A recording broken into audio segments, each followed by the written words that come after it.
Прокатитесь по зубчатой железной дороге через перевал Брюнинг.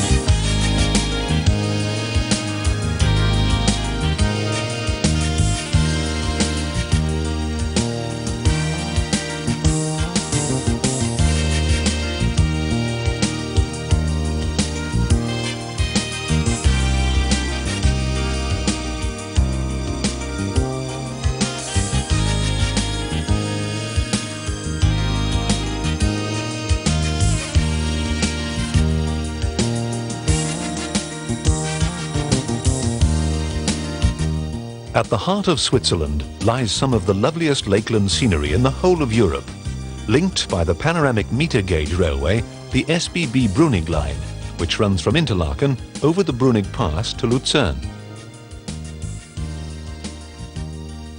In the first part of our journey, we travelled from the internationally famous resort of Interlaken along the narrow northern shore of Lake Brienz.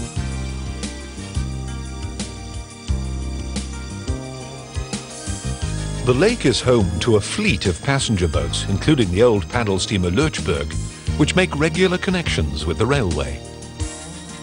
The shoreline is dotted with numerous villages, the most important being Brienz, the woodcarving centre of the region.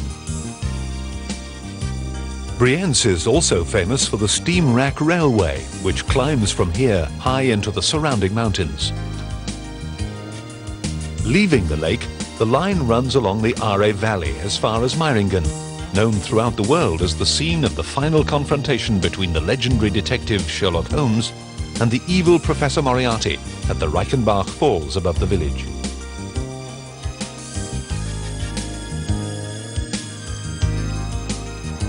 However, Meiringen has another claim to fame, as its name has become immortalized by the popular confection, the meringue, said to have been invented here in the 17th century. For railway enthusiasts, though, Meiringen's premier attraction lies opposite the station. Here at the SBB depot, all the Swiss Federal Railway's meter gauge repairs and renovations are carried out in the extensive sidings and workshops, as they have been since the opening of the line in 1888. The Swiss are a thrifty nation and were expert at recycling long before the idea was adopted elsewhere. Redundant stock can be modified here before either being sold on to other companies or refurbished to prolong their working life. Locomotive 915, rammed by a runaway lorry, awaits an extensive rebuilding program before returning to active service. Coaches are also built and repaired here, and the depot deals with all stages of the work.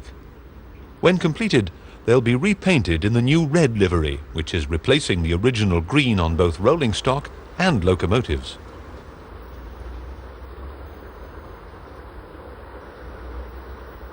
Meiringen is home to the Hilfwagen, a mobile troubleshooting vehicle which is on permanent standby to deal with any emergency on the line, should it arise. However, we foresee no trouble, as our new locomotive is coupled up and various safety checks carried out before we set off on the next part of our journey.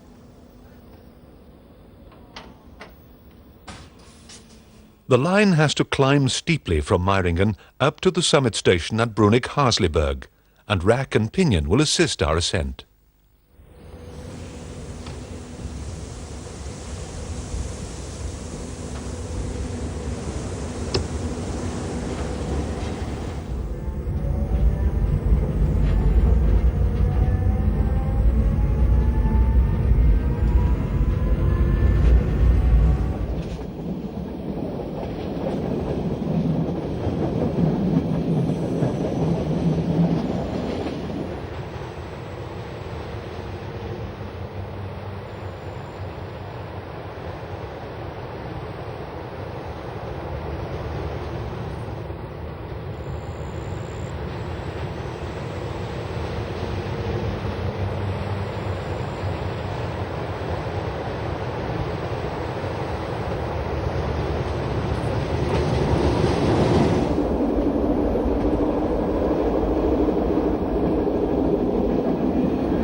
Our swift passage along the level valley floor is short-lived, for just outside Meiringen the driver has to slow down almost to a walking pace in order to allow both locomotive and coaches to engage with the first part of the rack section.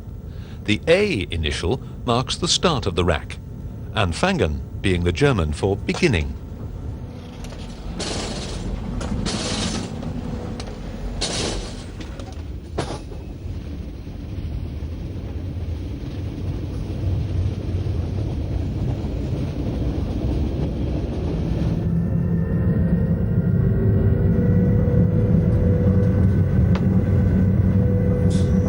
The Husenbach viaduct, which carries the track at an acute angle over the riverbed, is one of 3 35-metre-long single-span girder bridges found on this section of the line.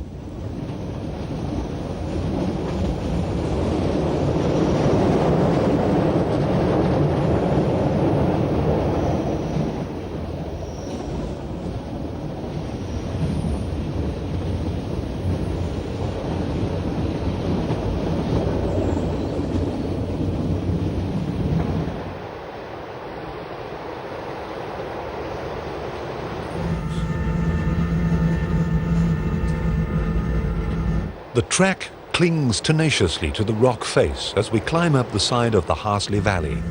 We must gain 400 meters in height before reaching Brunig-Hasliberg at the top of the ridge, with our gradient on this section of the climb averaging almost 1 in 8.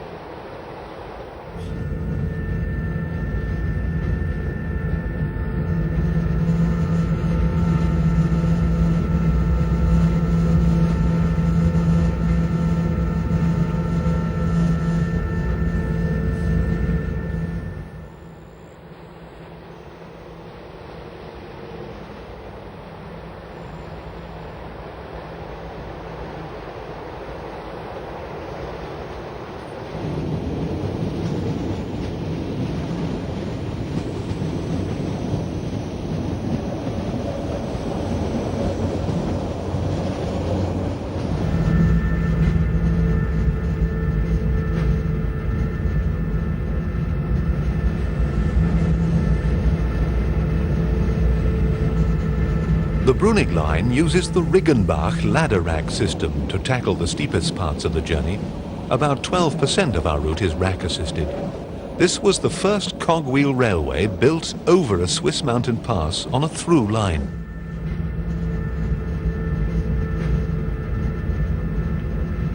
Brunig-Hasliberg station is one of the scheduled passing places on the line, and the train from Lucerne is waiting for us to arrive.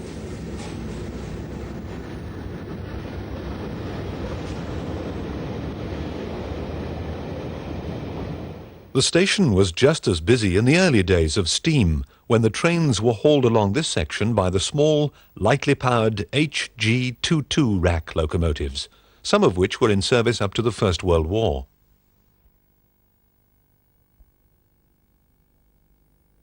These were subsequently replaced by more powerful engines, and of these, Loco 1067 is still in running order and makes special appearances to delight all lovers of steam locomotives.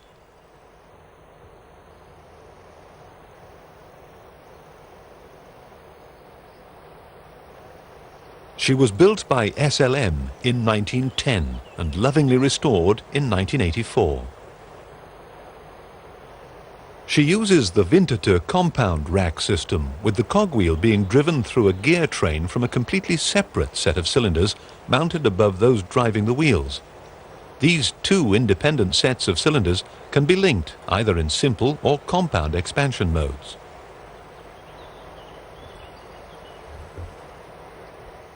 Steam locomotives require lengthy preparation time, and work must begin a good 3 hours before 1067 has to depart.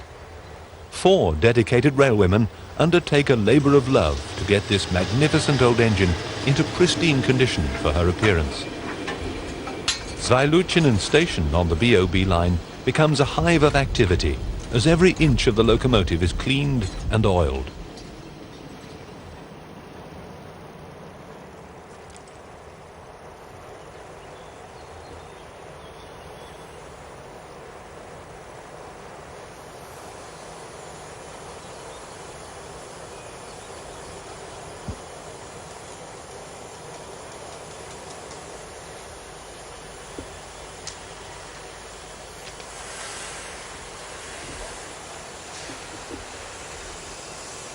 The old oil lamps must be filled and hung. One of these was originally the property of the Rhaetian Railway Company of southeastern Switzerland. To comply with railway regulations, the wick must be lit before the journey can begin.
The appearance of a Schienigerplatte train means that 1067 is approaching journey's end at Wilderswil station, where she will collect a private party for a special outing.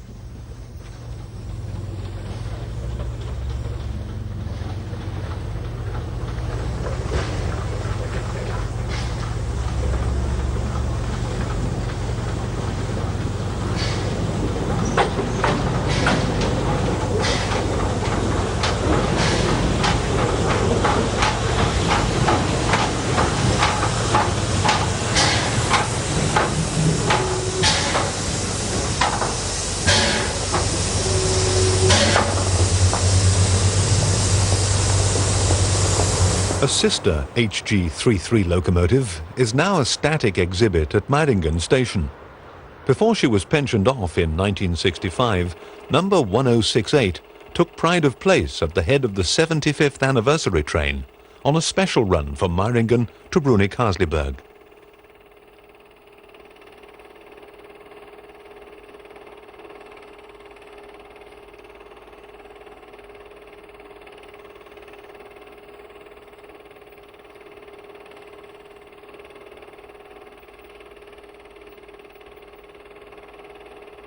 Entering fully into the spirit of the occasion, suitably costumed passengers crowded into her two old coaches.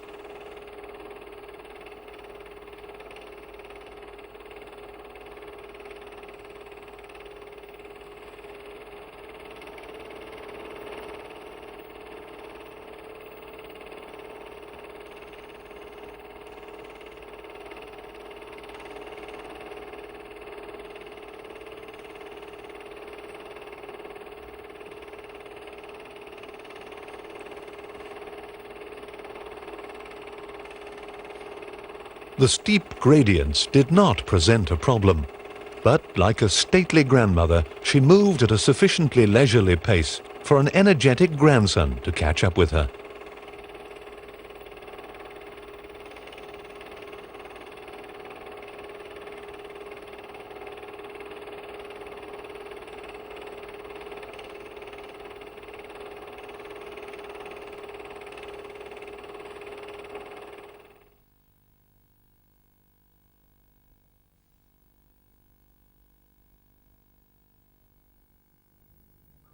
We now continue from the summit station down to the lakes of Lungen and Saanen.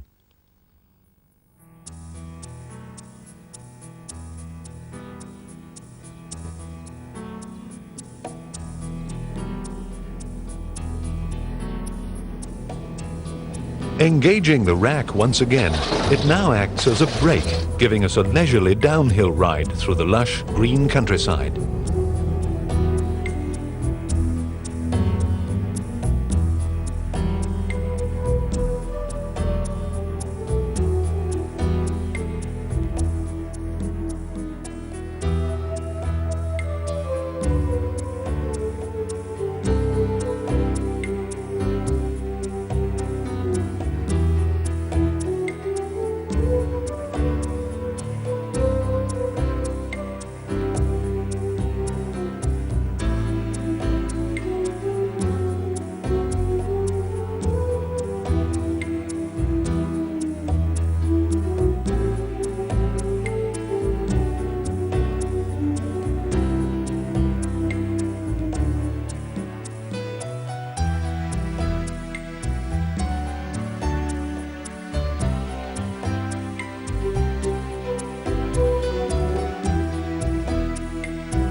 The tunnel and station at Capelli take their name from the little 16th century mountain chapel perched on the hillside above the track.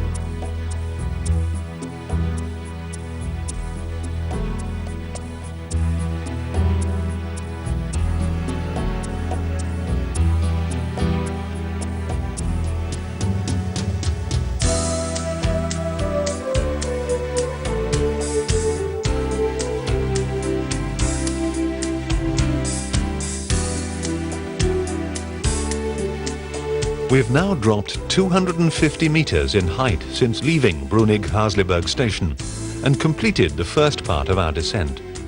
For a time, the way will be running along the level Lungen Valley, so we can leave this section of the rack behind.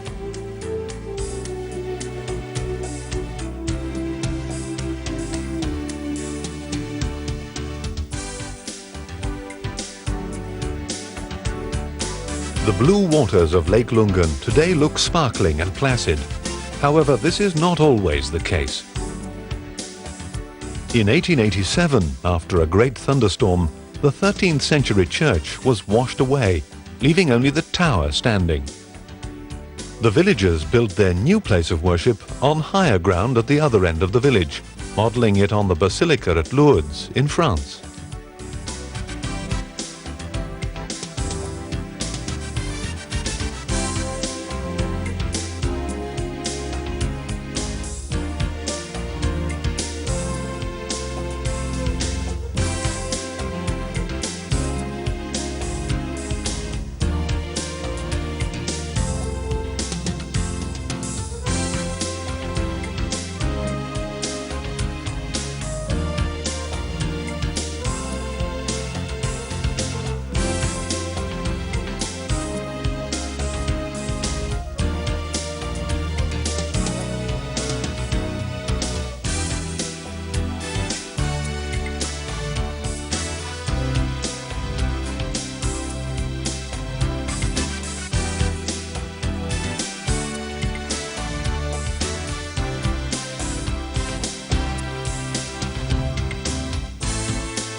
The Zoren Tunnel, at only 44 meters, is the shortest on this stretch of the line, less than half the length of our train.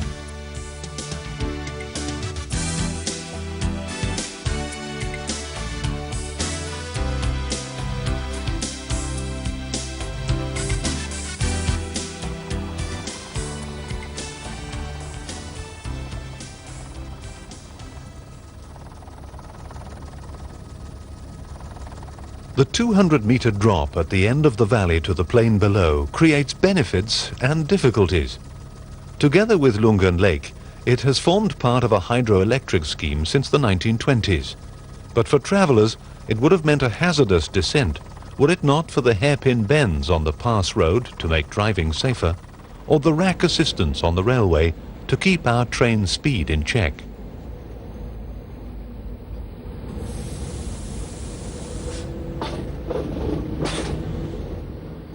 The formation of the Alps has only occurred quite recently in the history of the Earth, so the landscape of Switzerland is constantly evolving. The large scar on the mountainside was caused in September 1986, when a 300-meter wide section of the hillside crashed down on the railway road below. Fortunately, the nearest train was at Lungen, and there were no fatalities on the line, although it was over 3 months before trains could again reach Lucerne.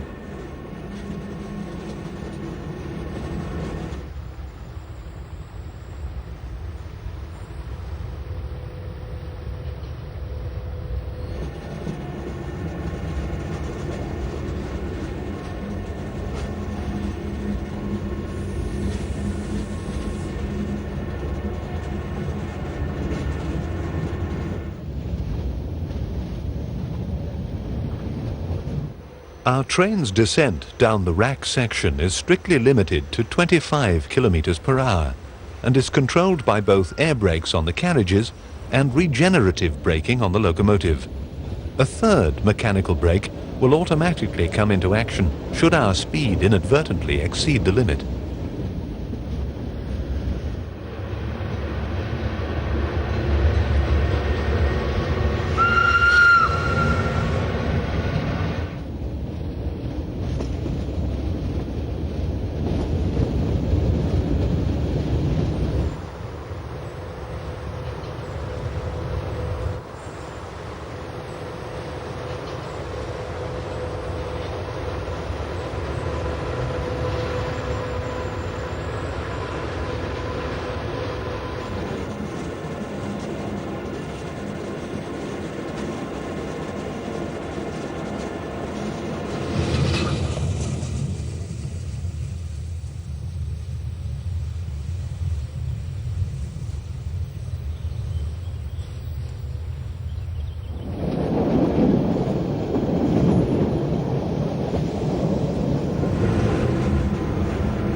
Gisville station marks the end of the rack section of our line. From here we have only to descend another 50 meters during the remaining 30 kilometers of our journey.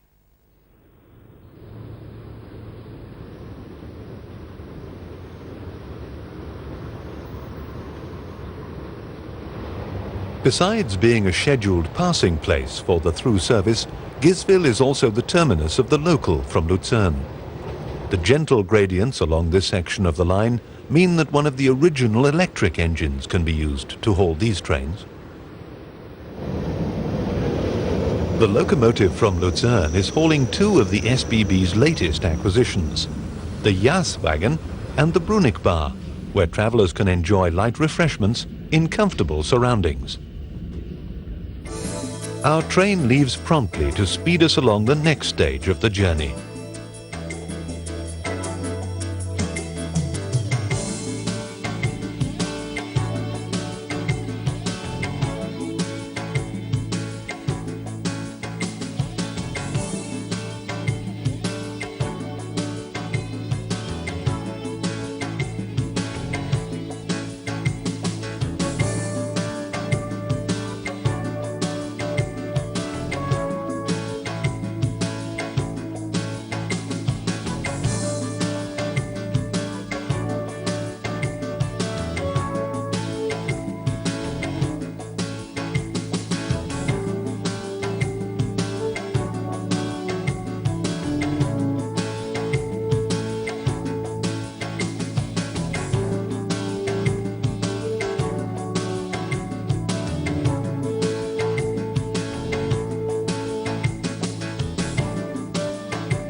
The station at Saxelen can be a busy place, with people arriving from all parts of the world to visit the nearby shrine of Switzerland's own saint, Nicholas of Flue, better known as Bruder Klaus.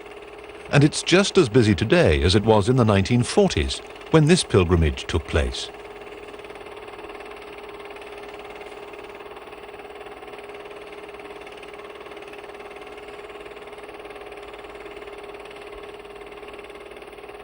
St. Nicholas was not a great martyr or a powerful bishop, but in typically Swiss fashion, a humble farmer, who spent the first 50 years of his life in the small mountain village of Flueli, first at his parents' home, and then in the house he shared with his wife and 10 children. Following a vision, he settled in a nearby valley, where his reputation for holiness and wisdom spread throughout Europe. The simplicity of his life contrasts with his splendid tomb at Saxelen Church, where this most human of saints attracts many visitors every year.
The town of Sarnen, capital of the half-canton of Obwalden, is not just the political hub of the region, but an important religious centre as well. When the Reformation swept across Switzerland, this area remained staunchly Roman Catholic, although the churches in the town date from long after that period. St. Peter's Church, built in 1742, is a magnificent example of Baroque architecture.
Democracy in Saanen has been firmly rooted for centuries, and its canton was one of the three original groups which formed the Swiss Confederation in 1291. The traditional open-air parliament, the Landsgemeinde, seen here some 50 years ago, has been meeting continually since the 14th century.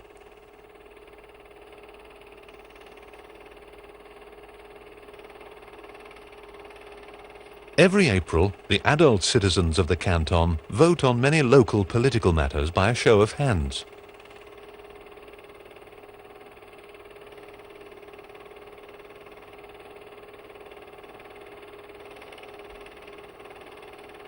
The Landenberg, where it takes place, was originally the site of a castle held by the hated Austrian overlords, which was destroyed during a revolt in the early 14th century.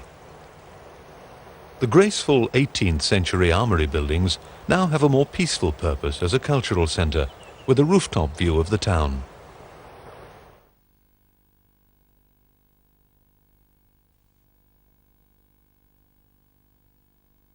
After Saanen, the line continues down the valley to pass beside the waters of the western arm of Lake Lucerne.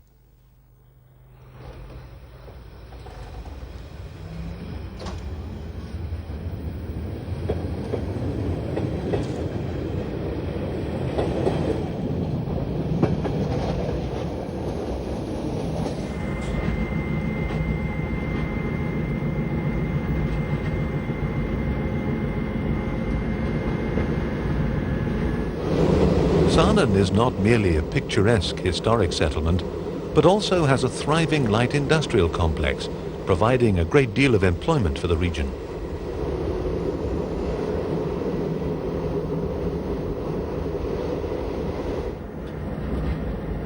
Along this level section of the line, the four motors of our 2,500 horsepower locomotive can easily haul our train at speeds of up to 100 kilometers per hour.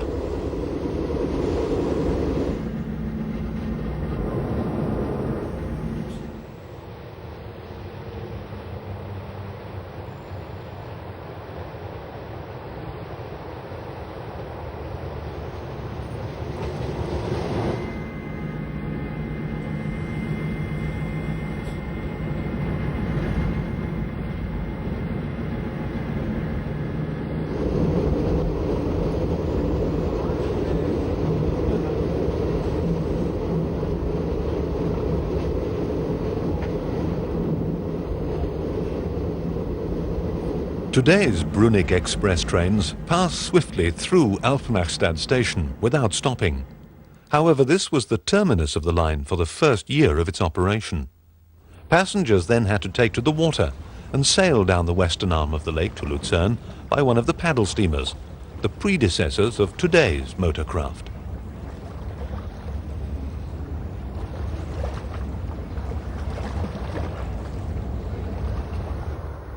Alpnachstad's main attraction is the Pilatus Cog Railway. Founded in 1889, it's the steepest rack line in Switzerland, working on gradients of almost 1 in 2 at times. It climbs from the lake shore up over 1,600 meters to the summit of Mount Pilatus.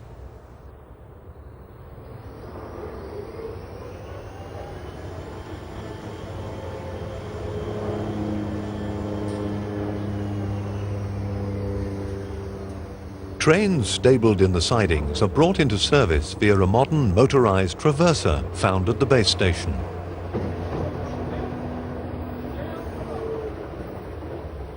Today's red trains replaced the earlier yellow steam-driven models in the 1930s. Of the several types of rack systems used in Switzerland, the Pilatus Railway, because of its extreme steepness, is unique in using the Locher method, where a horizontal toothed rack is gripped by 2 adjacent wheels whose lower lips prevent disengagement. The ABD system, used for example on the Brienz-Rothorn Railway, consists of 1, 2 or sometimes 3 rows of staggered vertically toothed racks, which are engaged by corresponding toothed cogwheels under the locomotive. This method can utilize points at junctions. The Riggenbach system used on the Brunig line has a high-sided ladder rack which is engaged by a single toothed wheel under both locomotives and carriages.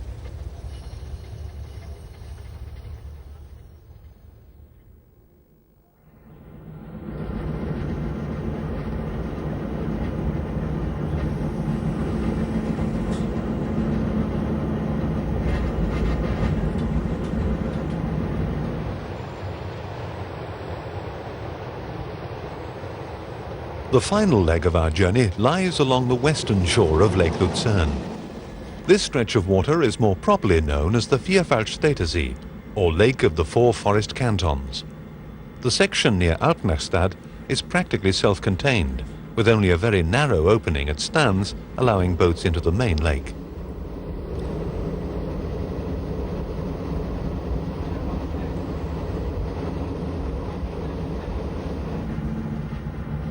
The Loppe Tunnel, at 1,186 meters, the longest on the whole line, runs through the heart of the mountain straight into the station at Hergeswil. This is a busy junction. One of the waiting trains is from the Luzern-Stans-Engelberg company. The Engelberg trains ended at Stanstad for over 65 years, but with the building of a second Loppe Tunnel in 1964, the connection to Hergeswil became possible. From here, the two companies share the track to Luzern.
On the outskirts of Luzern, our meter gauge line is joined by the standard gauge tracks which link the factories of this area to the main Swiss rail network. These combine to form a dual gauge section for the rest of the journey, the standard gauge straddling the meter gauge.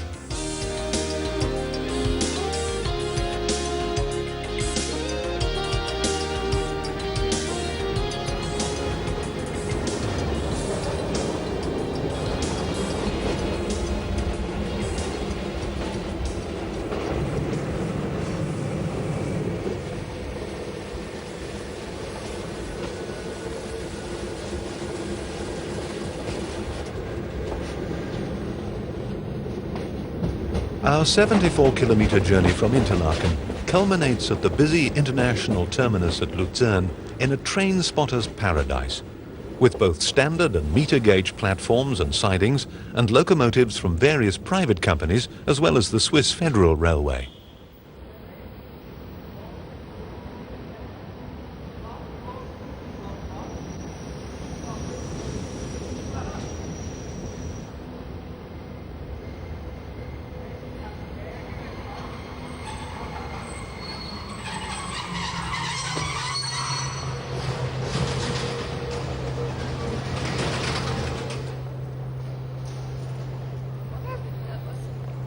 The station is a spacious, modern structure made light and airy by the lavish use of glass and steel.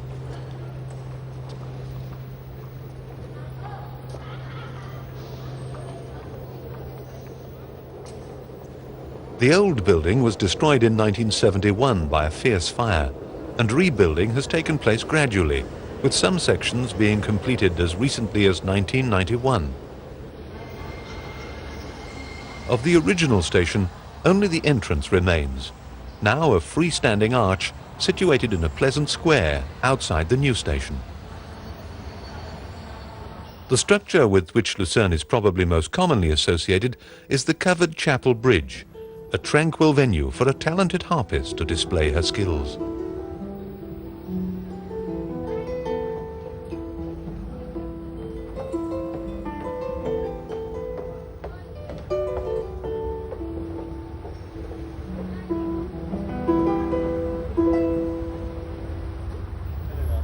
The wooden bridge, built in 1332, stretches 170 meters across the waters of the River Reuss. Its roof contains over 100 17th century paintings depicting scenes from Lucerne's history. The bridge is just one of many beautiful landmarks to be found on a stroll around the town's picturesque old quarter.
Lucerne has many photogenic sites, one of which is the famous Dying Lion Monument, a remarkable sculpture hewn directly out of a natural sandstone cliff. It was carved in 1821 in tribute to the Swiss soldiers who died in Paris defending King Louis XVI and Queen Marie Antoinette during the French Revolution.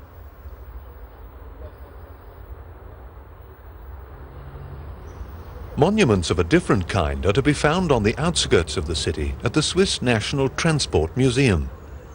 Here, since 1959, an extensive collection of exhibits has been assembled. The railway section is a treasure trove of interesting items, including a replica of Switzerland's first train. The oldest original locomotive in the museum is number 28, built in 1858, whose distinctive spark-arresting chimney was typical of the period. Loco 3 from the Emmental Railway is in a splendid state of preservation. She dates from 1881 and is highly unusual in having extended reach rods on her Walschatz valve gear.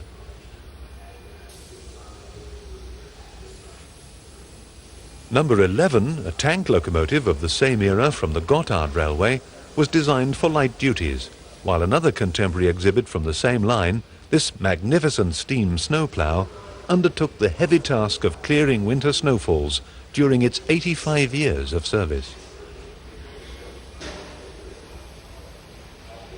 Another giant, SBB number 2965, measures almost 4.5 meters from wheelbase to chimney top. Early electric locomotives are also found here. BTB number 2 from 1899, one of the first electric engines in Europe, has twin pantographs and uses a three-phase power source, the third phase coming from the track. The meter-gauge Rhaetian Railway is well represented. Loco 207 was brought into service in 1913 to work on the Lower Engadine route. Now, with its side open to reveal the interior, the Derry drive motor can be clearly seen. This is also the home of one of the Rhaetian Railway's most loved locomotives, the Baby Crocodile, 5 of her sisters still remain in active service. Model railway enthusiasts are not neglected either, with a superb working layout of the Gotthard line giving a chance to travel along part of this spectacular route in miniature.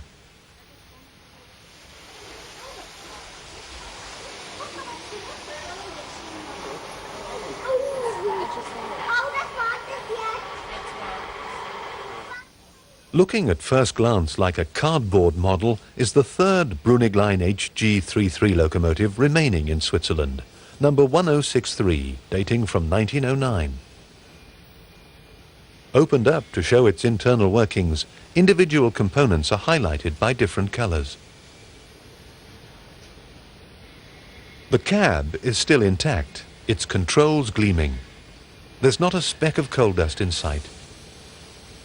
A full complement of oil cans stand at the ready, reflections of former glorious days in action through the heart of Switzerland.